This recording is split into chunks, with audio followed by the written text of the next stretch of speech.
Hello, good morning, जोहार, नमस्कार, राधे राधे सभी को। कैसे हैं आप सब? उम्मीद करता हूँ अच्छे होंगे दोस्तों। मैं भी बढ़िया हूँ। और मैं आपका दोस्त सूरज कुमार दिनकर लेके आ गया हूँ वापस एक नया वीडियो। अगर आप मेरे चैनल पे नए हैं दोस्तों तो कृपया मुझे सब्सक्राइब कर ले और बेल आइकन का बटन दबा ले, ताकि मेरी कोई भी वीडियो आप तक सबसे पहले पहुँचे और आप मिस ना करें। मेरी हमेशा से कोशिश रहती है दोस्तों कि क्या कुछ राज्य में चल रहा है, क्या कुछ देश में चल रहा है, इस पे मैं वीडियो बनाऊं और उस तमाम तरह की खबरों से आप सबको रूबरू कराऊं, अपडेट कराऊं, ताकि आपकी जानकारी भी जो है वो बूस्ट होती रहे। आपका एक सब्सक्राइब मुझे मोटिवेट करता है, उत्साहित करता है और अधिक वीडियो बनाने के लिए। तो कृपया सब्सक्राइब करना ना भूलें। अगर मुझे आप ये फेसबुक पे देख रहे होंगे तो मेरे पेज को फॉलो कर लें। तो दोस्तों, आज मैं बात करूंगा वापस से बंगाल में। मैंने पिछली वीडियो बंगाल पे बनाई हुई थी, जिसको खूब सारा प्यार आप सबने दिया।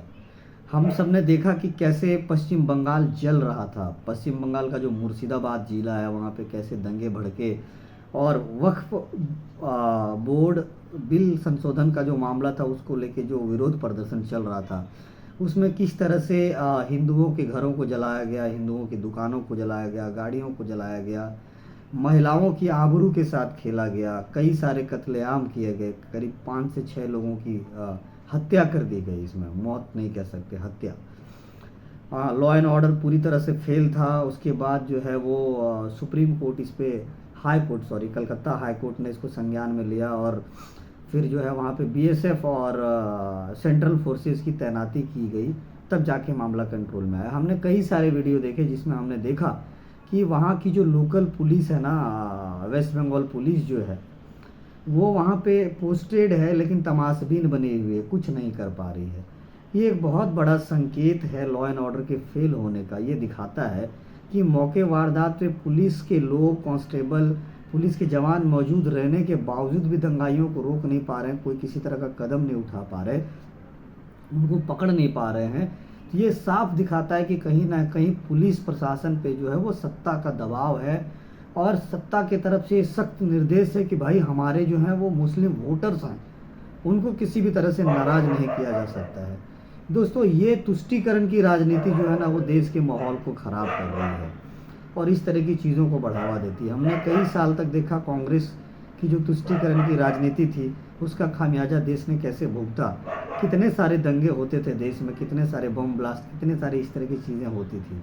लेकिन 2014 के बाद, मोदी सरकार के आने के बाद इन सब चीज़ों पे बहुत हद तक जो है एक लगाम, एक कंट्रोल कह सकते हैं हम लोग, है। तो हम सब ने जो मामला देखा मुर्शिदाबाद में, कई सारे रिपोर्टर्स ने वहाँ पे ऑन ग्राउंड रिपोर्टिंग की, लोगों से बात किया, कई सारे वीडियो आए। महिला आयोग की टीम जो गई हुई थी तो वहाँ की महिलाएं जो उनके पैरों पे गिर के रो रो के अपने दुख को बयां कर रही थी। वाकई बहुत ही दुखद और दर्दनाक ये था। देखिए, विरोध करना, किसी भी चीज़ का विरोध करना, विरोध प्रदर्शन करना, ये जो है वो एक नागरिकता का अधिकार है। संविधान ने सबको अधिकार दिया है, लेकिन उस विरोध प्रदर्शन का एक तरीका होता है। अभी अभी कल का मैं आपको बताऊं तो 2 दिन पहले मुंबई में एक जैन मंदिर को बीएमसी, बॉम्बे म्यूनसिपल कॉरपोरेशन ने तोड़ दिया था, जो कि रोड के किनारे था। तो उसको लेकर के जैन समुदाय के लोगों ने लगभग लाखों की संख्या में मुंबई में जाके जो है प्रोटेस्ट किया। रोड पे आके उन लोगों ने विरोध प्रदर्शन किया, विरोध जाहिर किया। कितना बढ़िया तरीका था दोस्तों, एकदम शांतिपूर्ण मौन धारण करते हुए विरोध प्रदर्शन किया और आखिर में प्रशासन भी झुकी, सरकार ने भी उनकी बातें मानी। तो ये भी तो एक तरीका है ना विरोध प्रदर्शन करने का, विरोध जताने का। हम लोग अक्सर देखते रहते हैं कि दिल्ली में जो है वो जंतर मंतर पे लोग धरना देते हैं, कई कई महीनों तक ये धरना चलता है। यहाँ पे झारखंड में बात करें तो राजभवन के पास धरना में लोग बैठे रहते हैं, कई कई महीनों तक धरने प्रदर्शन चलते हैं, रोड शो लोग करते हैं, जुलूस निकालते हैं। तो विरोध प्रदर्शन करिए ना भाई। आप काली पट्टी बांधिए, आँख पे पट्टी बांध लीजिए, आप लाल पट्टी बांध लीजिए, आप जिंदाबाद मुर्दाबाद जो करना है आप करिए, वो आपका अधिकार है। लेकिन ये अधिकार आपको किसने दिया कि आप खुलेआम हथियार लेके रोड पे घूमें और लोगों के दुकानों को लूटे, संपत्तियों को जला दें, घरों को लूट लें, बहू बेटियों की इज्जत पे हाथ डाल दें? ये अधिकार आपको किसने दिया? ये कौन सा तरीका है विरोध प्रदर्शन करने का? अपने आप को तो ये जिहादी बताने का एक तरीका है। कई सारी सेंट्रल एजेंसियां, जो जांच एजेंसियां हैं, जैसे सीबीआई, सीआईडी और एनआईए ने जब जांच किया इस मामले में, तो उनको जो है वो पाकिस्तान और बांग्लादेश का कनेक्शन नज़र आया।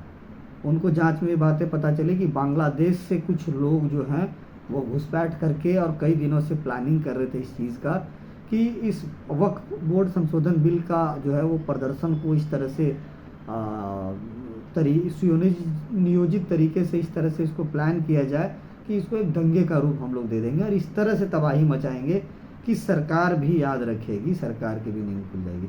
ममता बनर्जी सरकार की बहुत बड़ी नाकामी इसमें है दोस्तों। आप सोचिए कि आप मुख्यमंत्री के पद पे बैठी हैं, इतने सालों से आप पश्चिम बंगाल में राज कर रही हैं, आपका खुफिया तंत्र बिल्कुल फेल है, आपका प्रशासन बिल्कुल फेल है, आप बिल्कुल फेल हैं। कई सारी याचिका विपक्ष के द्वारा और कई सारे समाजसेवी लोगों के द्वारा हाई कोर्ट में और सुप्रीम कोर्ट में डाला गया कि वहाँ पे जो है ममता बनर्जी की सरकार, टीएमसी की सरकार पूरी तरह से फेल है, तो वहाँ पे राष्ट्रपति शासन लगा दिया जाए। उस पर सुनवाई भी चल रही है सुप्रीम कोर्ट में। सुप्रीम कोर्ट ने अभी तक कोई ऐसा संकेत तो नहीं दिया है कि वो लगाएंगे, लेकिन ये मामला तूल पकड़ता जा रहा है। जब कोई सरकार किसी स्टेट में फेल हो जाती है, पुलिस प्रशासन फेल हो जाता है, लॉ एंड ऑर्डर फेल हो जाता है, जनता वहाँ पे त्राहिमाम करने लगती है, तो हमारे संविधान में राष्ट्रपति शासन लागू करने का एक विकल्प संविधान ने हम लोग सबको दिया है।